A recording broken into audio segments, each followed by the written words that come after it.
Phone ఇరా. Phone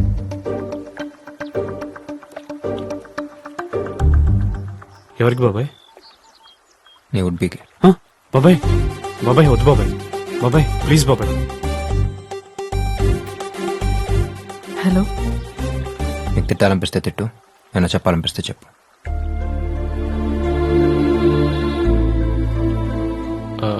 hello సృష్టి, actually I'm very sorry for that.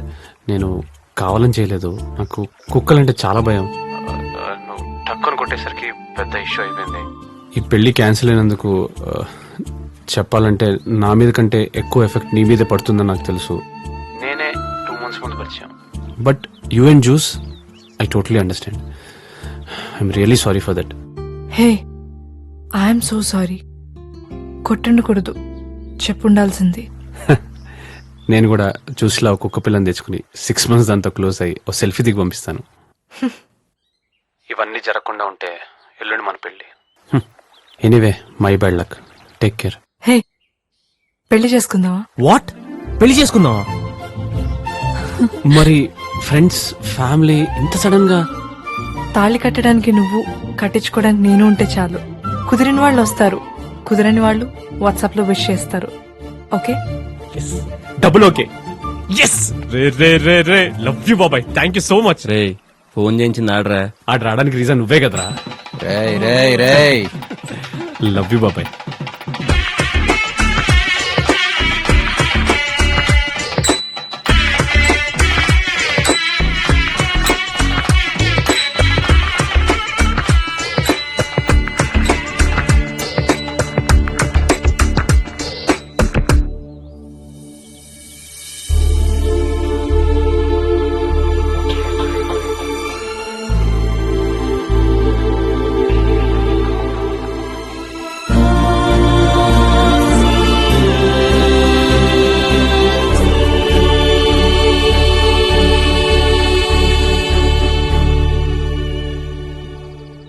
పెళ్లి బాగా జరిగింది కదా? అవును. చాలా హ్యాపీగా ఉంది వాసు. మళ్ళీ నేను ఇలా చూస్తాను అనుకోలేదు. అయిపోయింది అనుకున్న పెళ్లి చాలా బాగా జరిగిందిరా. అవునరా. అభి రావడం మంచిదైంది. వైజాగ్ నుంచి షిఫ్ట్ అయినప్పుడు మహా థింగ్స్ కొని నా దగ్గర ఉండిపోయాయి. ఇప్పటికి కుదిరింది. థ్యాంక్స్. సరే అయితే బయలుదేరుతాను. బాయ్.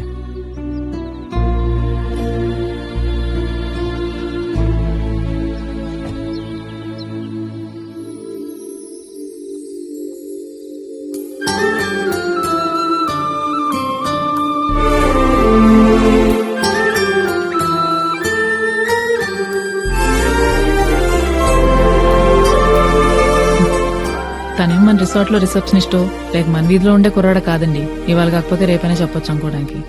వెళ్ళి చెప్పేయండి. అమ్మాయిని నేనెలా కనుక? అబ్బా, గాల్లోకి ఉంగరం పెట్టినప్పుడు గుర్తు రాలేదా అమ్మాయిని?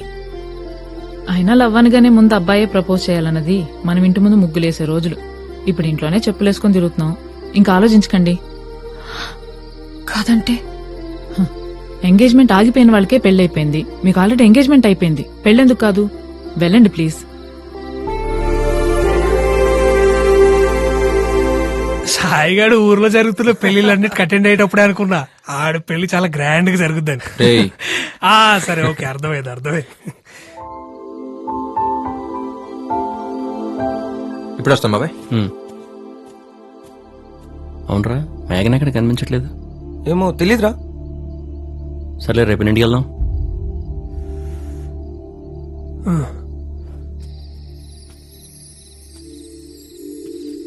హే, ఇప్పుడే నీ గురించి అనుకుంటున్నాను, ఇంతలో నువ్వే.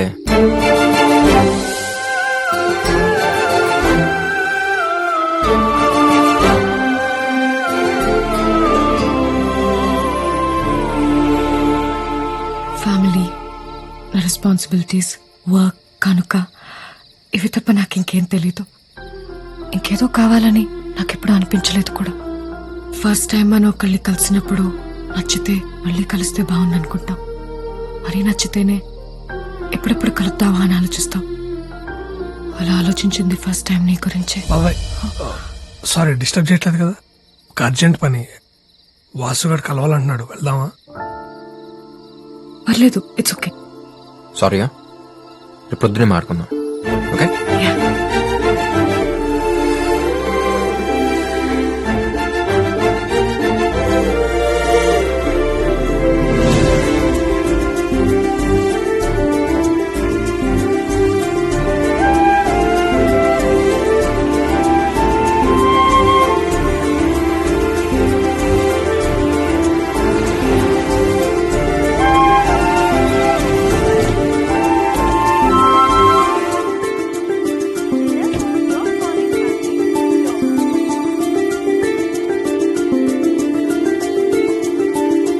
హాయ్, 207 కి కనెక్ట్ చేస్తారా? Sure ma'am. థ్యాంక్స్. అభి,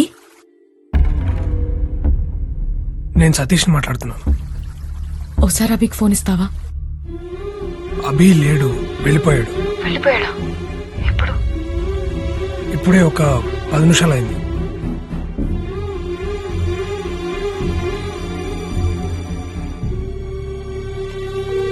ఏమైందండి? వెళ్ళిపోయాడంట కనుక. అదేంటి రేపొద్దునే మాట్లాడదామన్నాడన్నారు? ఎక్కడికి వెళ్ళాడరా? సతీష్ కోపం తెప్పించుకో. ఏమో తెలియదు బాబాయ్, అర్జెంట్ కాల్ వస్తే వెళ్ళిపోయాడు. కోపం తెప్పించుకున్నానా? కోపాలు నీకే కాదురా, మాకు కూడా వస్తాయి. దేనికి? దేనికా? మహా వల్ల గొడవపడి మీరిద్దరు విడిపోయి మళ్ళీ కలవడానికి 5 ఏళ్లు పట్టిందిరా. మళ్ళీ ఇప్పుడు ఇంకొక అమ్మాయి వల్ల గొడవ జరిగి బాటిల్స్ రేసి నువ్వు ఫ్లైట్ ఎక్కేసి ఆడెళ్ళిపోతే మీకెలా ఉంటుందో తెలియదురా. మా వల్ల అయితే కావట్లేదు. అందుకే నీకు ఆ అమ్మాయి అంటే లవ్ అని అభిగడికి చెప్పేశాను. ఏ అమ్మాయి? తెలుసులే బాబాయ్, నీకు మేఘన అంటే ఇష్టం అని. ఎవడు చెప్పాడ్రా నీకు తనంటే నాకు ఇష్టం అని? మీరిద్దరు క్లోజ్ గానే ఉన్నారు కదరా. క్లోజ్ గా ఉంటే వెంటనే నీ ఇష్టం వచ్చినట్టు ఊహించేసుకోటానా? నాకు మీరే ఎలాగో మేఘనా కూడా అలాగే. మేఘనా, ఈ కొద్ది రోజుల్లో ఏ ఒక్క రోజైనా ఒక్క క్షణమైనా నేను నిన్ను ఇష్టపడుతున్నట్టు నీకు ఎప్పుడైనా అనిపించిందా? ఏంట్రా, అభి అంటే నీకు ఇష్టమా?